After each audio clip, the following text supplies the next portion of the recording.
So everyone, welcome to the first lecture of the mechanical design course. The topic of this one is introduction to the course.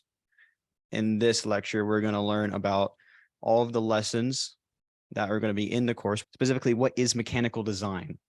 There's so many different parts of robotics, and even in like our mechanical sub team and our robotics team. And I want to make sure that we get across what it is that this course is teaching. There's also going to be a section for all of the different things you have to learn to be able to understand the rest of the course. And I think we can use the next week to go over these if you don't understand them already. But if you do understand them, then it should be pretty easy homework for the next week. Something I want to go over is that there are live participants in this lecture. They're all from the FRC team AvengerRobotics, and this will also be recorded. Now, I don't know whether or not this will be used for future members of AvengerRobotics, or if this will be used by other teams or even people that are not in robotics as a course on mechanical design. But I do want to give context to the course. So when I do talk specifically to the live students, it will be understandable. And for the live students, when I'm talking specifically to people watching the recording, it will be understandable to them. Now, let us begin. Hello. My name is Jonah Abbott. For those of you on my current team, you know who I am. I'm the VP of Design for FRC Team 7451 AvengerRobotics and the teacher of this course. If you are not on my team currently and you do not know who I am someone who has personally CAD'd and designed most of the robot for the 2022-2023 season of FRC and am planning on doing the same for the 2023-2024 season. I am currently the lead of the mechanical sub-team, and I hope to share my knowledge about mechanical design and engineering with the future members of our team and the current members of our team. What will you learn in this course? Mechanical design. That's what the course is. Now, what is mechanical design anyways? Because it's not an easy term to really understand. Is it like making pictures that shows visuals of what it will be, or is it actually designing everything? But I like using this definition from Indeed because, you know, the best website ever for job searching. I don't know. I just looked it up online. Is it the best one I can find? Mechanical design, which is also known as machine design or engineering design, is the process of designing effective parts or components for machinery. Now, what does this mean in this course? This course is about designing machines. More specifically, it's about designing machines for an FRC robot. Now, these machines can be used outside of FRC robots as well, which is, I think, something important about this course is that it's not specific to robotics.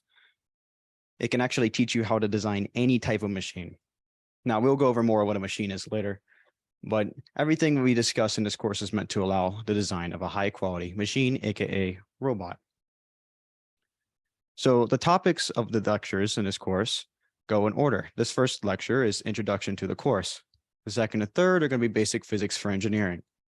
The fourth lecture is going to be different types of mechanical components, so gears, pulleys, levers, or more combinations of them like gearboxes. We'll also have Lecture 5, which is Materials and their Manufacturing. And Lecture 6, which is my personal favorite, is Design Practices and Strategy. How do you want to use this course? Each lecture, while mostly independent, can and will refer to concepts from previous lectures. The purpose of this is for when people are watching the videos, they can skip between lectures pretty easily if they so desire to. So if they only want to learn about materials and manufacturing, they can just go straight to that lecture. But while they are mostly independent, I want to make sure that people realize if I talk about something in lesson 2 in physics and I refer to it again in design strategy, they know what I'm talking about. So for most people taking this course, I would say it's recommended that you attend them all. Also, I said this earlier to the live students, but in order to make it make sense to recording students, each lecture will have time for presentation and questions. It is also ideal that you further research into topics discussed in each lecture. What I mean by this is that I only have around 1 to 2 hours maximum in order to talk about each topic. So imagine trying to teach someone all of physics in 3.5 to 4 hours. That is impossible. People in our school take 2 years of physics. I can't possibly go over all of it. So I think what I have to do is go into the introductory basics of each topic. And if you want to learn more, and I highly recommend that you do, research into it. Take the summer, take the week, and actually look into topics that interest you about these things. It cannot hurt you. Any knowledge on these concepts can help you in the future, especially if you're going into the field of engineering, or if you're not, because engineering is how the world works. Now, this next section is what I like to call the essence of machines. This is where I go over where a machine even is. Because what is a machine? A machine is something that controls motion. I think this is my definition that I like the best. Machines control motion in order to accomplish tasks. Now, this is a simplification. Sometimes they control motion in different ways, but almost all machines control motion. But what does this mean in real life? In robotics, we use actuators, primary electric motors and pneumatic cylinders in order to create movement. Then the mechanisms in the robot changes that movement to do something useful. So, for example, drivetrains, which I would argue is the simplest form of motion transfer in robotics. Motion from motors goes through a gearbox, which changes the speed of the spinning motor and then moves the robot with wheels. There are also arms, use a motor's rotation in order to rotate an arm up and down, or they can use a linear actuator like a cylinder in order to move the arm up and down. One unique thing I found is that during the world competition last year, one team actually span a screw in order to use a nut in order to move the arm up and down like another linear motion. A third type is intakes. So we can gear a motor to cause much faster motion than the other examples in order to control outside objects with wheels, belts, etc. However, not all motion is desirable. Examples of undesirable motion includes uncontrolled game objects, loose parts, robot flipping over, metal shavings, explosions. If you look to the right, you have Starship that was launched, I think, a month ago, maybe a couple more than that, where it definitely didn't do the motion they desired. It exploded. An example robot for poor motion control is our robot during Rapid React. While our team did do well this year, our robot could have performed better, we admit. And most of this is caused by poor motion control. In our robot, we have multiple subsystems, but the main ones are the intake, index, and shooter. So poor manufacturing actually caused wasted motion that causes inconsistency and damage to the robot. Because what would happen is that parts of the robot would wiggle, go out of control. We have no idea what it's doing, and it means that it couldn't shoot accurately, and sometimes it just fell apart. We also had little control of motion between the different mechanisms. For example, the intake did not have a good way of controlling the ball that we had to suck in to go into the index, which brought it to the shooter. That's why we added that net and later some surgical tubing in order to make sure it's controlled. But even then, it wasn't perfect. If I were to design this robot again, I would make sure that there's ways to have constant control of the motion. Good machines require control over motion. This is a very important fact to keep in mind for robotics and anything else. If you do not have control over the motion of your machine, it could potentially do things you don't want it to do. And just as you want a machine to be able to do a task, there's some things you don't want your machine to do. And in order to have a really good machine, you have to have complete control over its motion. How does controlling motion affect this course? Each topic pertains to controlling motion reliably and efficiently. So for example, in physics, it is the science of motion. If you have taken AP Physics in high school, you would learn all about different types of motions, how we can model motion, how motion affects things in reality. That's why physics is used so much in engineering, especially mechanical engineering. And that's why I spend 2 whole lectures talking about it.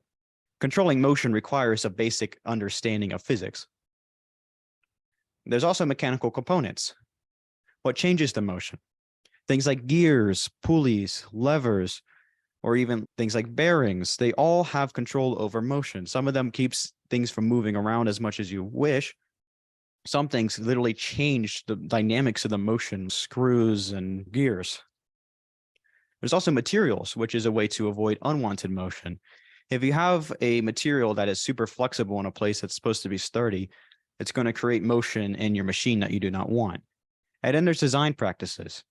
How to best combine the previous topics to create a machine. If you don't have good design practices, then it's going to be much harder for you to take the other 3 ideas in order to create something to control motion. Why does reliability and efficiency matter? A reliable machine is a machine that can do its tasks over and over again without failure. And the reason why it's important is the same reason why you would not want to ride a plane that fails 1 out of 10 times. Now, in that case, it's a lot higher consequences for an unreliable machine. So let's talk about robotics, where it's not life or death. In robotics, reliability is awarded in competition, as robots that break down often typically are ranked below less advanced robots that don't. As a team, we've experienced this in the past when we've had unreliable robots where even if our robot can do things that other robots can't, since it breaks down so much, robots that can do very simple things end up ranking higher than us. And this is a really big problem that our team has had in the past and that I hope to fix in the future. So why does efficiency matter? An efficient machine is one that wastes as little as possible. An efficient machine can save time, distance, energy, heat, which are all essential factors to machines. Robotics example, top robots must find ways to move game pieces as quickly as possible. Last year, teams like Citrus Circuits were really good because they were fast. They moved objects in straight lines instead of going around corners. And that's efficiency. They save time and distance. And robotics is also important because we have a limited amount of current that we can supply to each motor. We can only have so many things happening at once. So if we're wasting a bunch of energy doing, nothing, then we don't have the ability to make the machine as good as possible. Even in a professional field of engineering, efficiency and reliability are vital. Once again, airplanes. Q&A time. If you guys want to ask a question, please raise your hand with the reaction, or you can probably just unmute. So I had a question. Where can we find the videos like if we miss the meetings? I'm currently planning on uploading them to, I'm going to hope I can upload it to the AvengerRobotics YouTube channel. Okay. I think we have some plans on adding it to the website, and I might see if I can also upload it on a personal channel as well, because I do want to make this not just for robotics, because I think it's just something that's broad enough. But yes, you should be able to find it on YouTube. Okay, thank you. Does anyone else have any questions? Okay. Section 4, prerequisite knowledge required for the course. So the things I think I need to talk about now and you need to learn about later. And it's possible that all of you know all of these things, especially the live students, in which case that is great. But it's also possible that some of these things are unfamiliar to you, especially if you're a freshman or sophomore, because some of these things are taught in higher level high school classes or college level courses. And those things are vectors versus scalars, algebraic manipulation, CAD software, and the metric system. I put a star next to the metric system because even though I said required for the course, I don't think knowledge of the metric system is required for this course. I think you can understand it even if you don't know how long a meter is. However, I do highly recommend learning the metric system, and I'll go over that later. Vectors versus scalars. What is a scalar? A quantity which only has a magnitude and not a direction. Examples of this would be things like mass, temperature, distance, speed, and things that you don't really talk about what direction it's happening in. If you're going in a car, you don't care what direction your car is going. You're saying you're going 50 miles per hour. In scalars, a negative number means typically there is a deficit in something.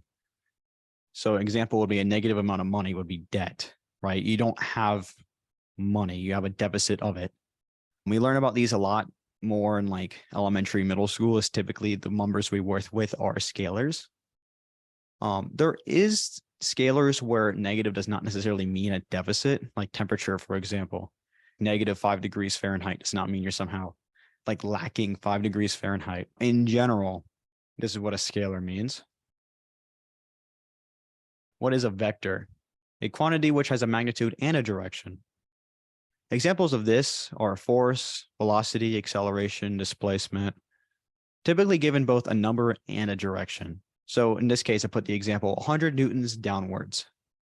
We both have the magnitude, which is 100 newtons, and then we say the direction, which is downwards. In this case, negative equals the opposite direction. So another example is -10 meters per second south equals 10 meters per second north. Now, one thing important here is the difference between velocity and speed. Because earlier I put speed as a scalar. With velocity, direction always matters. So you can't say something is going 50 meters per second velocity. You have to say what direction it's going. Now, sometimes direction is implied, in which case you can say the velocity is 50 meters per second, but you have to make sure that it is implied. So more things about vectors is that they're commonly visualized as an arrow. Now, this might seem not important now, but when we go to the physics section, it will be. The length of the arrow is the vector's magnitude. So basically like how much it is.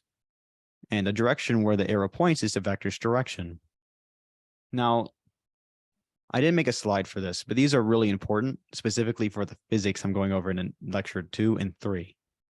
Because these things are based in certain ideas in linear algebra, where you can do some math with vectors. And we're not going to go over everything, any complicated stuff in the physics lectures, but having an understanding of what these are is important for physics. I think if you don't know what a vector and scalar is and you want to do well in the physics section, I recommend looking up resources about these. Algebraic manipulation. What is algebraic manipulation? Algebraic manipulation is when you rearrange an equation to solve for a specific variable.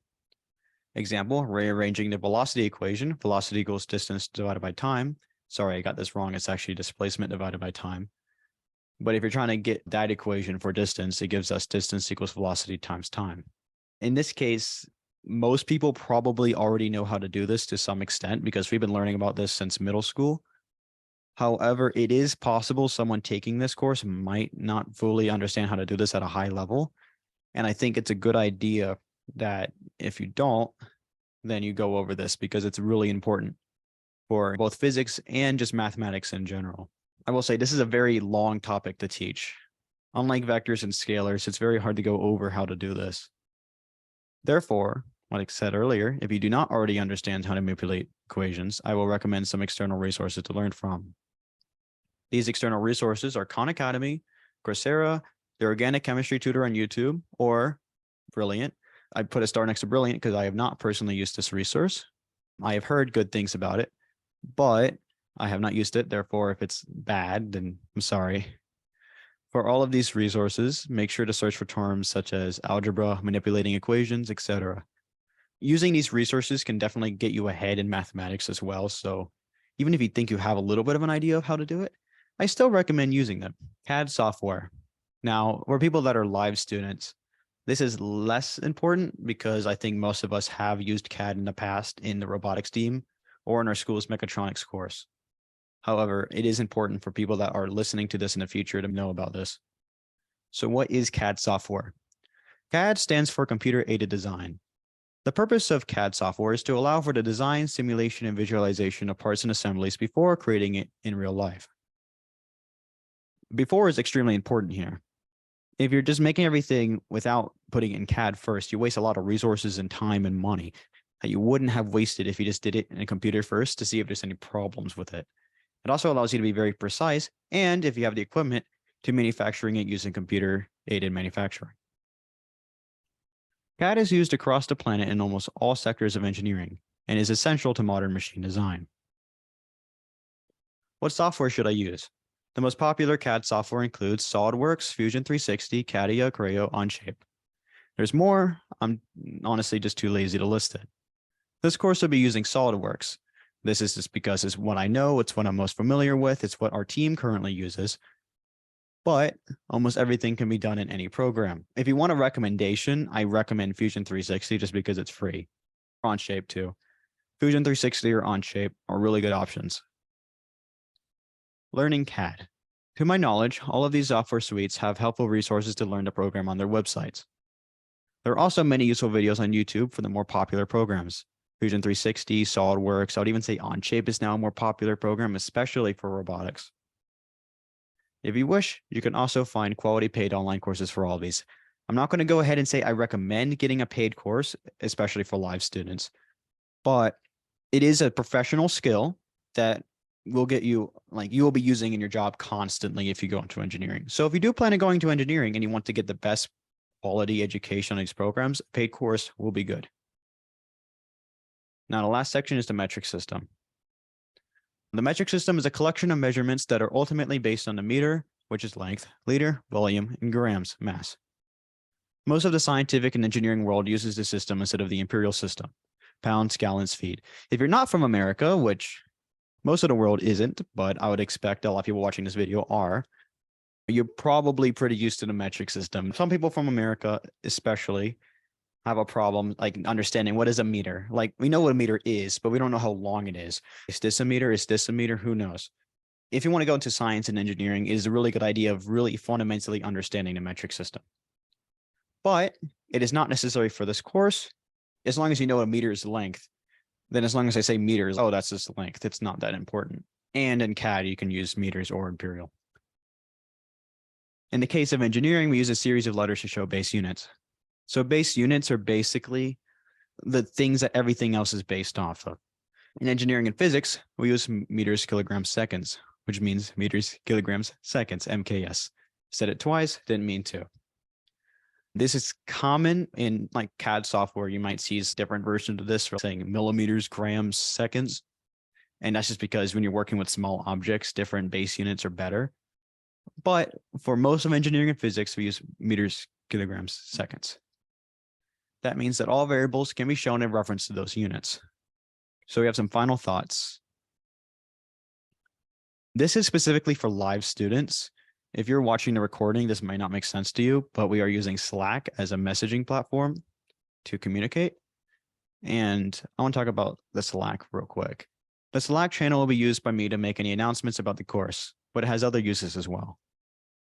If comfortable with doing so, ask any unresolved questions in the Slack channel. If you have any questions about things you're learning, things you've talked about in the course, or even just anything related to mechanical design, if you're okay with it, please post it into the channel. And the reason why I want you to post it is so we can have discussion between students. What I want to do is if someone does come up with some idea about mechanical design, I think it'll be nice to at least have some people talking about it. That's not just me lecturing, because it means people actually pay more attention to what's happening in the course. This course's version of an assignment. It's not given to you, but I highly recommend you doing these things to make sure that you are paying attention, because I think there's a lot of valuable information here. So the rules on the Slack is if the question is aimed only at me, please direct message me instead.